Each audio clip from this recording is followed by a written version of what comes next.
নমস্কাৰ, এই মুহূৰ্তত আহি পৰিছে আজি সন্ধিয়াৰ কেইবাটাও গুৰুত্বপূৰ্ণ খবৰ আৰু এনেধৰণৰ খবৰসমূহ নিতৌ চাবলৈ চেনেলটো ছাবস্ক্ৰাইব কৰি ভিডিঅ'টো এটা লাইক কৰি দিব লৈছোঁ আজি সন্ধিয়াৰ প্ৰথমটো খবৰ। দ্বিতীয় বিবাহত আবদ্ধ হোৱা অসম আৰক্ষীৰ জোৱানক বৰ্তমান গ্ৰেপ্তাৰ কৰিছে অসমৰ মুখ্যমন্ত্ৰী হিমন্ত বিশ্ব শৰ্মালৈ হৰিদেৱ দাসৰ অসম আৰক্ষীয়ে হৰিদেৱ দাসৰ পত্নী অসমৰ মুখ্যমন্ত্ৰী হিমন্ত বিশ্ব শৰ্মাৰ ওচৰত এজাহাৰ দাখিল কৰিছিল, অৰ্থাৎ মন্তব্য কৰিছিল যে হিমন্ত বিশ্ব শৰ্মাৰ প্ৰথম পত্নীয়ে শনিবাৰে অভিযোগ দাখিল কৰিছিল। অভিযোগ দাখিল কৰাৰ পিছতেই 24 ঘণ্টা নহওঁতেই মুখ্যমন্ত্ৰীৰ একশ্যন। দ্বিতীয় বিবাহ কৰি গ্ৰেপ্তাৰ হৈছে আৰক্ষীৰ জোৱান হৰিদেৱ দাস বৰ্তমান দ্বিতীয় বিবাহত আবদ্ধ হোৱাৰ পিছতেই তেখেতক গ্ৰেপ্তাৰ কৰিছে।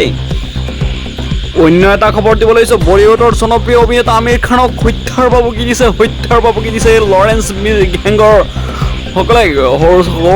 গৌৰী স্প্ৰেটৰ সৈতে আমিৰ খানৰ তৃতীয় বিবাহৰ পিছতেই লাভ জেহাদ আখ্যা দিছে লৰেন্স গেংগে লাভ জেহাদ আখ্যা দি আমিৰ খানক হত্যাৰ ভাবুকি দিছে। ইয়ে ছ'চিয়েল মিডিয়াৰ ভিডিঅ' ক্লিপৰ যোগেদি আমিৰ খানক হত্যাৰ ভাবুকি দিছে। গৌৰী স্প্ৰেটৰ সৈতে আমিৰ খানে তৃতীয় বিবাহত আবদ্ধ হৈছিল, সেয়া বোলে লাভ জেহাদ হয়। এখন চিঠি আৰু ভিডিঅ' নোটৰ জৰিয়তে আমিৰ খানলৈ ভাবুকি দিছে, হত্যাৰ ভাবুকি। অন্য এটা খবৰ দিব লৈছোঁ, পুনৰ ইৰাণৰ ওপৰত আমেৰিকাৰ আক্ৰমণ। ইৰাণৰ ওপৰত একেৰাহে অষ্টম নিশাও বিমান আক্ৰমণ আমেৰিকাৰ ৰাষ্ট্ৰপতি ডনাল্ড ট্ৰাম্পে বৰ্তমান নৰখে ইৰাণৰ সৈতে যুদ্ধ সদায় চলি থাকিব বুলি মন্তব্য কৰিছে। পুনৰ আক্ৰমণ কৰিছে ইৰাণৰ সৰ্বঘাত বিমানবন্দৰ লক্ষ্য কৰি আমেৰিকাই আক্ৰমণ কৰিছে। ইৰাণৰ সামৰিক গাড়ী, অস্ত্ৰ ভাণ্ডাৰ আৰু লজিষ্টিক কেন্দ্ৰত আক্ৰমণ কৰিছে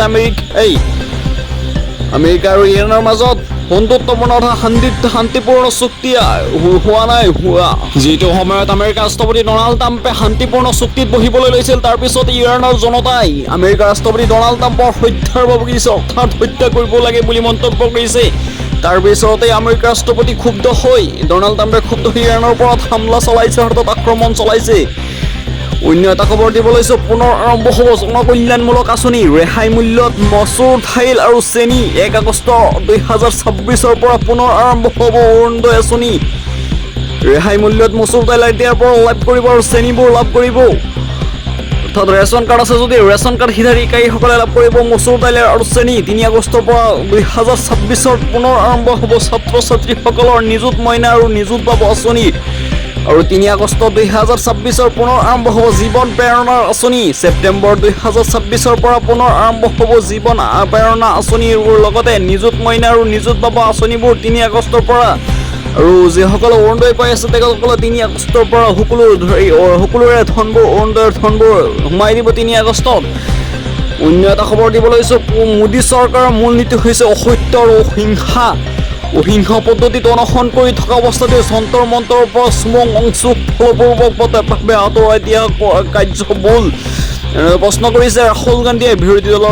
লোকসভাৰ বিৰোধী দলৰ দলপতি ৰাহুল গান্ধীয়ে মন্তব্য কৰিছে যে মোদী চৰকাৰৰ মূল নীতি হৈছে অসত্য আৰু অহিংসা, অৰ্থাৎ মহাত্মা গান্ধীৰ বিপৰীতে তেখেতসকলে দেশ চলাই আছে। প্ৰশ্নকাকত ফাদিল শিক্ষা ব্যৱস্থা অত্যাধিক ব্যয় আৰু শিক্ষাৰ্থীৰ আত্মহত্যাৰ দৰে বিষয়সমূহ হ'ব ভাৰতৰ ভৱিষ্যতৰ বাবে অতি স্পৰ্শত কোনো ধৰণৰ ভাল প্ৰয়োগ ভাৰতৰ শিক্ষাৰ্থীসকলক আৰু তেওঁলোকৰ ভাল পোৱা তথা বিশ্বাস কৰা আমাক এই বিষয়সমূহ উত্থাপন কৰাৰ পৰা আঁতৰাই ৰাখিব নোৱাৰে বুলি মন্তব্য কৰিছে ৰাহুল গান্ধীয়ে।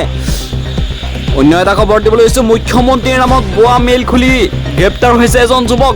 ভুৱা ইমেইল খুলিছিল চাইবাৰ জালত পংকজ দাস নামৰ যুৱকজনে মুখ্যমন্ত্ৰী হিমন্ত বিশ্ব শৰ্মাৰ নামত ভুৱা মেইল খুলি বৰ্তমান তেওঁ গ্ৰেপ্তাৰ হৈ আছে। মোবাইল যোগে নিজকে মুখ্যমন্ত্ৰী বুলি পৰিচয় দি আহিছিল যুৱকজনে। মুখ্যমন্ত্ৰীৰ নামত ভুৱা অফিচিয়েল বাৰ্তা প্ৰেৰণ কৰিছিল যুৱকজনে। বৰ্তমান তেখেতক গ্ৰেপ্তাৰ কৰা হৈছে। অন্য এটা খবৰ দিব লৈছোঁ, 20 জুলাইত ভাৰতৰ দ্বিতীয়টো স্বাধীনতা আন্দোলন আৰম্ভ হ'ব। প্ৰথমটো স্বাধীনতা আন্দোলন 1947 চনত সংঘটিত হৈছিল। এতিয়া আৰু দেশৰ নিজৰ মানুহৰ পৰা স্বাধীনতা লাভ কৰিব লাগিব। 20 জুলাইত ভাৰতবৰ্ষৰ দ্বিতীয় আন্দোলন হ'ব, ফ্ৰীডম ফ্ৰম ইনজাষ্টিছ ফ্ৰীডম হ'ব বুলি মন্তব্য কৰিছে সুমন অংশুৱে। শিক্ষাবিদ সুমন অংশুৱে বৰ্তমান হাস্পতালৰ বিচনাৰ পৰাই বিশেষ বাৰ্তা কৰি দিছে সুমন অংশুৱে।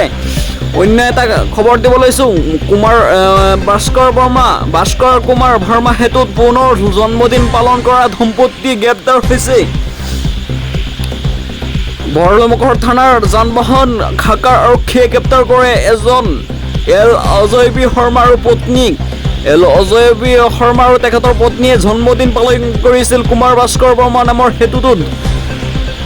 কুমাৰ ভাস্কৰ বৰ্মা সেতুত পুনৰ জন্মদিন পালন কৰি গ্ৰেপ্তাৰ হৈছে দুজন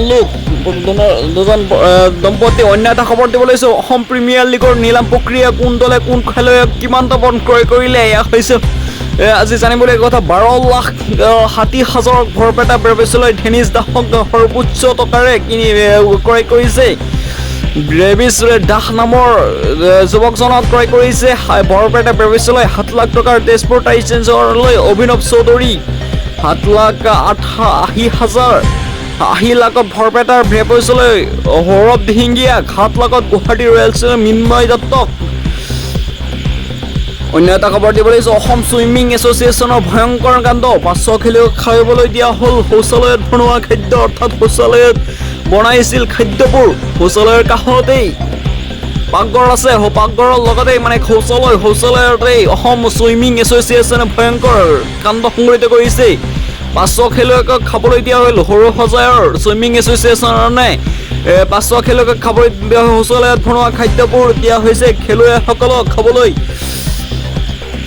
অন্য এটা খবৰ দিব লাগিছে হামাছ সন্ত্ৰাসবাদী থকা জেলৰ চৌহদত ইজৰাইলে এৰিব ঘৰিয়াল। বন্দী হৈ থকা হামাছক পলাই হাৰি যাবলৈ নিদিয়ে ইজৰাইলে। সামাজিক মাধ্যমত ঘোষণা কৰিছে ইজৰাইলৰ বৰ্ণমন্ত্ৰী ইছিট চিলেমেনেৰে ঘোষণা কৰিছে যে হামাছত থকা হামাছ সন্ত্ৰাসবাদী থকা জেলৰ চৌহদত ইজৰাইলে এৰিব ঘৰিয়াল। বন্দী হৈ থকা হামাছক পলাই হাৰি যাবলৈ নিদিয়ে ইজৰাইলে। সামাজিক মাধ্যমত ঘোষণা কৰিছে ইজৰাইলৰ বৰ্ণমন্ত্ৰী ইছিট চিলেমেনেৰে। বৰ্তমান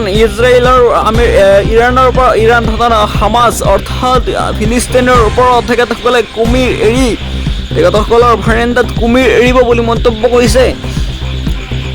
অন্য এটা খবৰ দিব লাগিছে আহমেদাবাদৰ আতচবাজী কাৰখানাত ভয়ংকৰ বিস্ফোৰণত 8গৰাকী লোক নিহতৰ লগত আহত হৈছে 10গৰাকী। নিহত পৰিয়াললৈ 2 লাখ টকাৰ সাহায্য ঘোষণা কৰিছে প্ৰধানমন্ত্ৰী নৰেন্দ্ৰ মোদীয়ে। আহত হোৱা লোকসকলক 50,000 টকাৰ সাহায্য আগবঢ়াব বুলি মন্তব্য কৰিছে প্ৰধানমন্ত্ৰীগৰাকীয়ে। অন্য এটা খবৰ দিব লৈছোঁ ইৰাণে পুনৰ ডেথ ৱাৰেণ্ট জাৰি কৰিছে, অৰ্থাৎ মৃত্যুৰ ভয়ভাবুকি দিছে।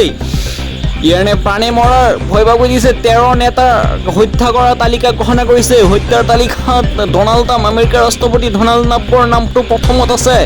তাৰপিছত ইটালীৰ ৰাষ্ট্ৰপতি জৰ্জিয়া মেলোনি আৰু ইজৰাইলৰ প্ৰধানমন্ত্ৰী বেঞ্জামিন নেতানিয়াহুৰ লগতে 13 নেতাক হত্যাৰ ভাবুকি দিছে ইৰাণে। ডেথ ৱাৰেণ্ট জাৰি কৰিছে তেখেতসকলক যিকোনো মুহূৰ্ততে যিকোনো পদ্ধতিৰে তেখেতসকলক আক্ৰমণ কৰিব, তেখেতসকলক হত্যা কৰিব বুলি মন্তব্য কৰিছে। ইমাম আয়াতুল্লাহ আলী খামেনীৰ হত্যাৰ প্ৰতিশোধ ল'ব 13গৰাকী নেতাক হত্যা কৰি। হত্যাৰ বিপৰীতে হত্যা হ'ব বুলি মন্তব্য কৰিছে ইৰাণৰ সৰ্বোচ্চ নেতা আয়াতুল্লাহ আলী খামেনীৰ পুত্ৰ মুস্তাফা আল খামেনীয়ে। অন্য এটা খবৰ দিব লৈছোঁ চৰকাৰে সুমন ৱাংচুৰ সৈতে আলোচনা কৰিলে কি পৃথিৱীখন অশুদ্ধ হৈ যাব নেকি? চৰকাৰে ৱাংচুৰ ধৈৰ্য পৰীক্ষা কৰি আছে নেকি? চৰকাৰে স্পষ্টকৈ কৈ দিয়ক ছাত্ৰ সমাজৰ দাবী মানি ল'ব নে নলয়? ধৰ্মেন্দ্ৰ প্ৰধানে পদত্যাগ কৰিব নে নাই? চৰকাৰৰ স্থিতি ৰাইজে জানিবই লাগিব। আন্না হাজাৰে ভিডিঅ' বাৰ্তা কৰি চৰকাৰক প্ৰশ্ন কৰিছে চৰকাৰে সুমন ৱাংচুৰ সৈতে আলোচনা কৰিলে কি পৃথিৱী অশুদ্ধ হৈ যাব নেকি? আৰু চৰকাৰে ৱাংচুৰ ধৈৰ্য পৰীক্ষা কৰি আছে নেকি? কিয়নো সুমন ৱাংচুৱে 20 দিনলৈকে অনাহাৰে আছে। চৰকাৰে কোনো খবৰ নাই। মুখ্য শিক্ষামন্ত্ৰী ধৰ্মেন্দ্ৰ প্ৰধানে পদত্যাগ নকৰালৈকে অনাহে থাকিব বুলি মন্তব্য কৰিছে সুমন ৱাংচুৱে। অন্য এটা খবৰ দিব লৈছোঁ জম্মু কাশ্মীৰৰ পুঞ্চ খ্ৰীষ্টবাৰত শনিবাৰে নিশা ভয়ংকৰ ঢাবৰ বিস্ফোৰণত মৃত্যু হৈছে 11জনৰ। ধ্বংসাৱশেষৰ পৰা উদ্ধাৰ হৈছে 2 বছৰীয়া শিশুৰ মৃতদেহ। নাগালেণ্ডৰ ভূমিস্খলনত 4জন নিহত হৈছে বুলি বৰ্তমানলৈকে জানিব পৰা গৈছে।